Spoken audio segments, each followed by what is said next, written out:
अस्सलाम वालेकुम दोस्तों, एशियन क्रिकेट काउंसिल ने आज एशिया कप के शेड्यूल का ऐलान कर दिया है। एशिया कप अब हाइब्रिड मॉडल के तहत, जो पाकिस्तान क्रिकेट बोर्ड ने सजेस्ट किया था कि हाइब्रिड मॉडल के तहत एशिया कप का इनेकाद होना चाहिए, अब एसीसी ने बिलाखिर पाकिस्तान का ये स्टैंस मान लिया है। 4 मैचेस पाकिस्तान में होंगे। 31 अगस्त से एशिया कप शुरू होगा। 17 सितंबर को एशिया कप का फाइनल खेला जाएगा श्रीलंका में। पाकिस्तान पहले 4 मैचेस होस्ट कर रहा है, जिसके बाद एशिया कप का जो बोरी बुसरा है यहाँ से पाकिस्तान से गोल करके श्रीलंका शिफ्ट किया जाएगा। अब सवालात ये उठ रहे हैं कि आया अब ये बीसीसीआई की जीत है, एशियन क्रिकेट काउंसिल की जीत है, या नजम सेठी की जीत है? क्योंकि नजम सेठी साहब यहाँ पर अपने बगले बजा रहे हैं। उन्होंने एक वीडियो भी जारी की अपनी, जिसमें वो बड़ा खुशी का इजहार कर रहे हैं कि मैंने जो हाइब्रिड मॉडल दिया था बीसीसीआई को और एशियन क्रिकेट काउंसिल को, बिलाखिर एशियन क्रिकेट काउंसिल ने मेरा हाइब्रिड मॉडल मान लिया है। अब एशिया कप हाइब्रिड मॉडल के तहत खेला जाएगा, जाहिर सी बात है। लेकिन दूसरी तरफ बीसीसीआई और इंडियन मीडिया अपनी अलग से बगलें बजा रहा है कि नहीं, ये जीत बेसिकली इंडिया की हुई है, पाकिस्तान की जीत नहीं हुई है। अब वाकई में ये जीत किस चीज़ की है, इस हवाले से मैं इजाज बाकरी साहब से भी बात करूंगा, जो कि थोड़ी देर में ज्वाइन करने वाले, बल्कि आ भी गए।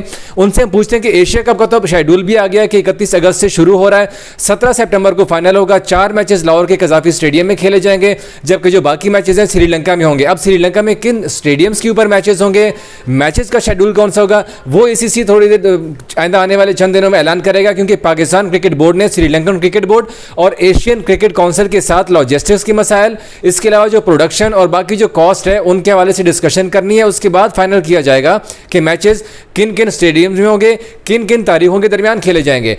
इंडिया ने इनकार किया था पाकिस्तान आने से, जिसके बाद पाकिस्तान ने यह सजेशन दी कि एशिया कप को यूएई शिफ्ट करेंगे हम लोग, वहां पर न्यूट्रल वेन्यू होना चाहिए, लेकिन भारत ने उसका भी इनकार कर दिया था। फिर पाकिस्तान आने से भी इनकार कर दिया था। हाइब्रिड मॉडल के ऊपर फिर उन्होंने थोड़ी बहुत किया था कि भाई हम नहीं आएंगे, लेकिन बिलाखिर उन्होंने हाइब्रिड मॉडल तस्लीम कर लिया है। अब मैं इजाज से पूछता हूँ कि इजाज भाई ये बताइए कि अब ये जीत किसकी है? नजम सेठी साहब तो बगले बजा रहे हैं, बड़ा खुशी का इजहार कर रहे थे कि मैंने जो हाइब्रिड मॉडल दिया था वो एसीसी ने तस्लीम कर लिया। आइंदा भी अब हाइब्रिड मॉडल के तहत मैचेस होंगे। पाकिस्तान और इंडिया के दरमियान जो देरीना मसला चल रहा था उसका बिलाखिर अब खात्मा हो गया है। देखिए, बज़ाहिर तो 2008 के बाद पाकिस्तान में कोई बड़ा टूर्नामेंट नहीं हुआ, और एशिया कप अब क्योंकि आगाज़ पाकिस्तान में होगा, तो अगर क्रिकेट की वापसी के सिलसिले को देखते रहें तो चलो ठीक है। एक पॉजिटिव चीज़ ये है कि टूर्नामेंट हाथ से निकल रहा था, इंडिया आ नहीं रहा था, तो पाकिस्तान ने वहाँ पे मुकाबला किया और टूर्नामेंट का पहला हिस्सा अपने पास करवाने में पाकिस्तान के मौक़िफ़ की जीत हुई है, क्योंकि ये हाइब्रिड मॉडल हमने खुद से पेश किया था। अगर आप दूसरी साइड देखो ना, एज ए पाकिस्तानी देखो, या पिछले 4-5 साल से जो पाकिस्तान एफर्ट कर रहा था, उसमें ये कोई बड़ा कारनामा नहीं है। आप एशिया कप में इंडिया नहीं आ रहा, आप वर्ल्ड कप भी खेलने जा रहे हो। एशिया कप आप अपने पास नहीं करवा रहे हो, आप खुद उसको बाहर लेके जाने का आपने पहले तो पाकिस्तान क्रिकेट बोर्ड को यह हाइब्रिड मॉडल पेश ही नहीं करना चाहिए था। अभी हाथ, और ऊपर से प्रेस रिलीज के अंदर आज नजम सेठी साहब जुमला फरमा रहे हैं कि जी मैं जय शाह की मजबूरियों को, बीसीसीआई की मजबूरियों को समझता हूं और मैं जय शाह को अप्रिशिएट करता हूं कि वो एशियन क्रिकेट काउंसिल को अच्छे तरीके से चला रहा है। घंटा अच्छे तरीके से चल रही है कि वो पाकिस्तान नहीं आ रही है, टूर्नामेंट 2 हिस्सों में बंट के 2 मुल्कों में होने जा रहा है। कहीं कोई ऐसा होता है?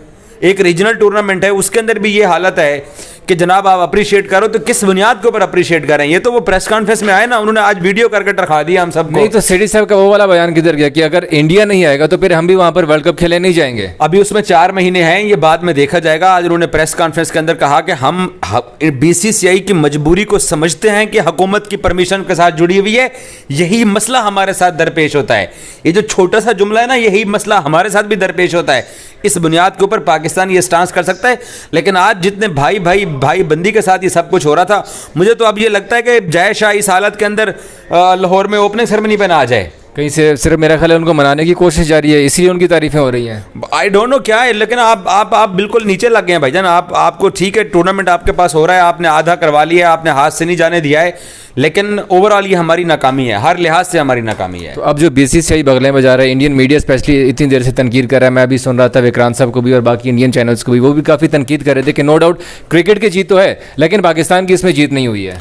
यार इंडिया वाले खुश होंगे क्योंकि वो तो कहा था उन्होंने हम पाकिस्तान नहीं जाएंगे, वो नहीं आ रहे हैं, ठीक है। अब देखो ना, इस सारे सिनारियो के अंदर अगर वर्ल्ड कप भी इसी हाइब्रिड मॉडल के तहत होगा तो तब जाकर मैं मुतमईन होऊंगा कि यार ठीक है, हमने पाकिस्तानियों ने अपनी इज्जत बचाई है और अपनी कौमी गैरत का मुजाहरा किया है। अदरवाइज तो हम हार गए हैं। नहीं, आपको लग रहा है कि वर्ल्ड कप हाइब्रिड मॉडल के तहत इंडिया होने देगा?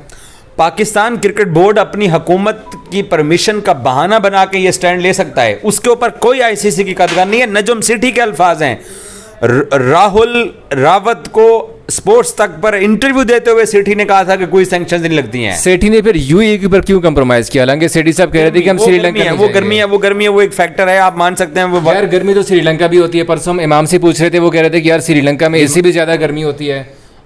सितंबर के अंदर श्रीलंका के अंदर कुछ एरियाज में मानसून होता है, वहाँ पे वो लश ग्रीन पूरा कंट्री है, वहाँ पे ये हालात नहीं है, वो तो सारा खुश्की और डेजर्ट है, वहाँ गर्मी का है। और दूसरा देखो, पहले भी इन्हीं डेट्स के अंदर एशिया कप हुआ है, लेकिन वो T20 फॉर्मेट था, मगरिब के बाद टॉस होता था, ये ODI है, तो ये मार्जिन आप दे दो।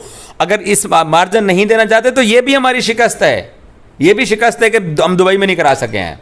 चलें, thank you so much Ejaz की आपने बात सुनी है कि इसमें टोटली पाकिस्तान की नाकामी है अब, क्योंकि एशियन क्रिकेट काउंसिल ने हाइब्रिड मॉडल को तस्लीम तो कर लिया है। अब देखना यह है कि पाकिस्तानी टीम वर्ल्ड कप खेलने इंडिया जाती है या नहीं जाती, क्योंकि नजम सेठी साहब पहले भी इनकार कर चुके हैं कि अगर वर्ल्ड कप का जो मुद्दा है वो ICC का इवेंट है, उसके हवाले से हमारी हुकूमत जैसे इजाज़त देगी। और ये हमने पिछले भी देखा हुआ है कि पाकिस्तान लास्ट टाइम भी ऐसी हुआ था कि हम वर्ल्ड कप खेलने नहीं जाएंगे, फिर एन वक्त के ऊपर पाकिस्तानी गवर्नमेंट ने इजाज़त दे दी और पाकिस्तानी टीम वहाँ पर वर्ल्ड कप खेलने चली गई थी।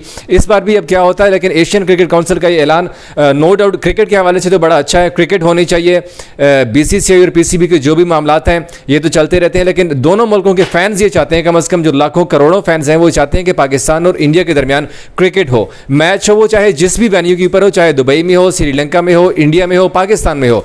क्रिकेट फैंस ये चाहते हैं कि पाकिस्तान और इंडिया के दरमियान मुकाबला हो, और अब ये मुकाबला श्रीलंका में होने जा रहा है। अगर दोनों टीमें फाइनल तक पहुंचती हैं तो मोस्ट प्रोबेबली ये 2 मैचेस भी हो सकते हैं। अब देखना यह है कि पाकिस्तान और इंडिया के दरमियान कितने मैचेस होते हैं, लेकिन अब श्रीलंका, अब पाकिस्तान में एशिया कप का इनेकाद होगा, ओपनिंग पाकिस्तान से होगी, जबकि क्लोजिंग सेरेमनी जो होगी वो श्रीलंका में होगी। अलबत्ता अब कुछ चीज़ें इसमें भी बाकी हैं, जैसे नजम सेठी ने कहा था कि जो गेट मनी है एशिया कप की हमें वो चाहिए, क्योंकि होस्ट पाकिस्तान कर रहा है तो गेट मनी डेफिनेटली पाकिस्तान का इसका राइट बनता है। अब उसके ऊपर अभी डिसाइड नहीं हुआ। इसके अलावा जो प्रोडक्शन कॉस्ट है, लॉजिस्टिक्स के मसाइल हैं, वो भी हल होना बाकी हैं। जैसे ही वो हल होंगे तो फिर उसके बाद एक डिटेल शेड्यूल आएगा कि मैचेस कब और कहाँ और किस टाइम में खेले जाएंगे। जैसे ही इसके बारे में अपडेट आएगी हम आपको अपने चैनल के ऊपर अपडेट करेंगे।